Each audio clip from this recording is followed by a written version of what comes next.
دوستو، اس وقت بہت ایک اہم کتاب ہے میرے ہاتھ میں، اور میں اپنے کچھ عرصہ پہلے اپنے ہفتہ وار ای میگزین جو پین سلپس میگزین کے نام سے ہے، اس کے لیے میں نثر اور نظم وغیرہ تلاشتا رہتا ہوں، تو مجھے سبین علی کی شاعری نظر آئی جو کئی اعتبار سے مجھے منفرد لگی، اور پھر یہ بھی معلوم ہوا کہ خاتون افسانے بھی لکھتی ہیں۔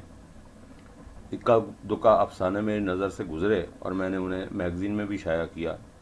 پھر گل مسلوب سبین علی کے افسانوی مجموعوں کی جو کتاب ہے اس کی خبر ملی۔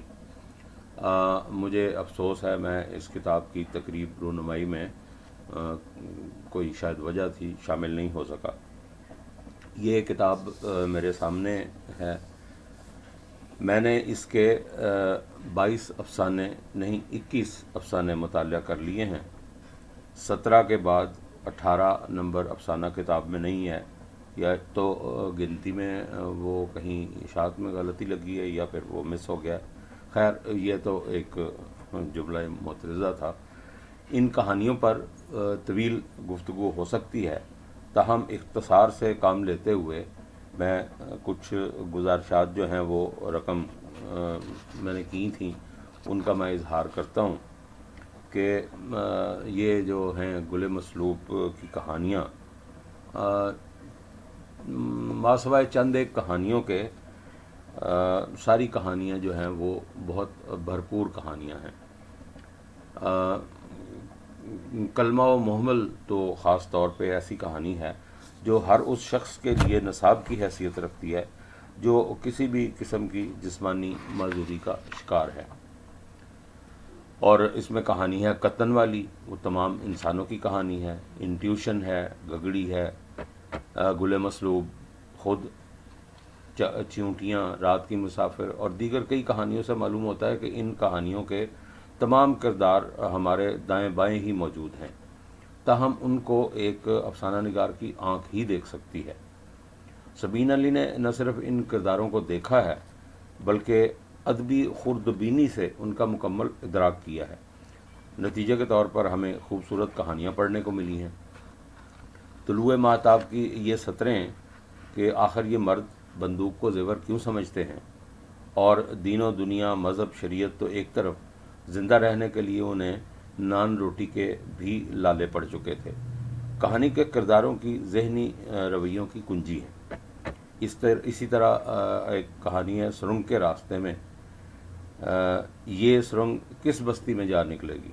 ابھی کوئی ایسا در ایسا نہیں آیا جہاں محسوس ہو کہ اب مجھے باہر نکلنا ہے۔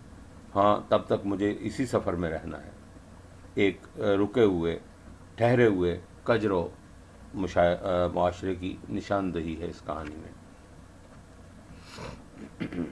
گل مسلوب زندگی کی حقیقتوں کو آشکار کرنے والا افسانہ ہے، اور سبین علی نے اس کے ذریعے قاری تک جو کچھ پہنچانا چاہا ہے وہ پورے ابلاغ کے ساتھ پہنچا ہے۔ ایتھنے اور سمو، سرمایہ داری اور غربت کی ازلی تفریق کی کہانی ہے، لیکن میں اس کہانی کے اختتام سے مطمئن نہیں۔ لالا بھی مجھے کمزور کہانی لگی ہے۔ آنکھوں کے راز اور خول میں ابتدائی پیراگرافوں نے کہانی کو ایک رپورٹ تاج میں بدل دیا ہے۔ کہتے ہیں افسانہ نگار کردار تخلیق کرتا ہے، لیکن ان کہانیوں کے کردار تو ہمارے ارد گرد چلتے پھرتے نظر آتے ہیں۔ اب معلوم نہیں کہ سبین علی کو کبھی تحلیل نفسی سے شغف رہا ہے یا نہیں، لیکن انہوں نے کرداروں کی نفسیات بھرپور طریقے سے کہانیوں میں اس طرح سموئی ہے کہ قاری خود کو اس منظر، اس کردار اور اس کی لکیل کا حصہ سمجھنے لگتا ہے۔ چیونٹیاں، پرزم، رات کی مسافر، عین عشق، لپسٹک، ہلدی بیچاری کیا کرے، اسی قبیل کی کہانیاں ہیں۔ ہو سکتا ہے کچھ کہانیوں کے اختتام جو ہیں وہ قاری کو خشک یا بے نتیجہ لگیں۔ آخری 3 کہانیاں تلاش، خوارزم کے نمکین آنسو اور اضافت میں مجھے کوئی کہانی نظر نہیں آئی۔ شاید یہ مائکرو فکشن ہے جس سے میں ابھی تک زیادہ آشنا نہیں ہو سکا۔ دور حاضر میں افسانہ جو ہے وہ حقیقت کے بہت قریب ہو چکا ہے۔ آج کا افسانہ نگار خیالی اور تصوراتی کہانیاں لکھنے سے گریز کرتا ہے، اور اس کے کردار الف لیلا اور پنچ تنتر اور کلیلہ دمنہ کے قیاسی اور خیالی کردار نہیں ہیں، بلکہ اپنے سماج اور معاشرے کے اور اپنے سامنے کے جیتے جاگتے اور حقیقی کردار ہیں، اور جو منظر اور ماحول ہے وہ اس کا اپنا اور سامنے کا ہے۔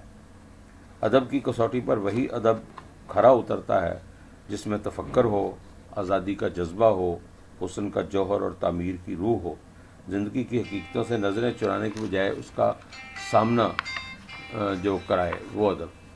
سبین علی نے اخلاق کے معیاروں، معاشرتی الجھنوں، اقتصادی ناہمواریوں، نفسیاتی کیفیتوں اور تہذیبی اقدار کا بہت قریب سے مشاہدہ کیا ہے، اور اس نظریے کو کہیں بھی خود احتسابی کی نظر سے اوجھل نہیں ہونے دیا، اور اختصاص، جزیات نگاری اور کرداروں کے نویکلے پن کا بیان 21ویں صدی کے تناظر میں کیا ہے۔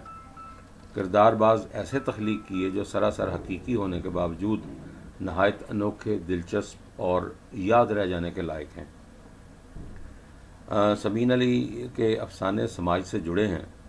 ایک حساس افسانہ نگار کا دل سب کے ساتھ دھڑکتا ہے اور دوسروں کے دکھ پر کڑتا ہے، ان کو عذاب میں مبتلا دیکھ کر کرب محسوس کرتا ہے۔ وہ سماجی ناانصافی کو اپنی ذات کے حوالے سے دیکھتا اور محسوس کرتا ہے۔ اسی لیے ان افسانوں کے موضوعات زندگی کے دوزخ کے بیان سے باہر نہیں۔ میں یہاں یہ ضرور کہنا چاہوں گا کہ بڑے عرصے کے بعد ایک قابل مطالعہ افسانوی مجموعہ پڑھنے کو ملا۔ سبین علی، آپ کے پاس مطالعہ، مشاہدہ، ادراک اور بھرپور تخلیقی صلاحیت موجود ہے، لکھتی رہیے۔ کتاب کا پیش لفظ نیر حیات قاسمی نے لکھا ہے، اور اس طرح سے لکھا ہے کہ کتاب اور صاحب کتاب کا نام تبدیل کر کے اسے کسی بھی افسانوی مجموعے کا پیش لفظ بنایا جا سکتا ہے۔ اس طرح سے تو پیش لفظ نہیں لکھنا چاہیے۔ اس کتاب کے فلیپس نسیم سید اور جناب شموئیل احمد نے تحریر کیے ہیں۔ یہاں میں شموئیل احمد سے اختلاف کی جسارت کر رہا ہوں کہ مجھے یہ سیدھی سادھی عام فہم زبان میں عوامی کہانیاں لگی ہیں، جن میں عورت پر ہونے والے ہر قسم کے جبر، جس میں شوہر کا جبر بھی شامل ہے، عکاسی کی گئی ہے، اور ان میں سے کوئی بھی کہانی ایسی علامت یا خفیہ معنی لیے ہوئے نہیں کہ ایک گورکھ دھندا بن جائے۔ یہ ساخت کی گئی کہانیاں نہیں، بلکہ محترمہ سبین علی کو پورا ادراک ہے کہ وہ کیا لکھ رہی ہیں، اور یہی ان کی کہانیوں کی خوبصورتی ہے۔ اور بیک کور پر منفرد افسانہ نگار ہمارے عہد کے جناب محمود احمد قاضی نے اپنی قیمتی رائے سے مستفید کیا ہے، جو سبین علی کے لیے یقیناً ایک اعزاز سے کم نہیں۔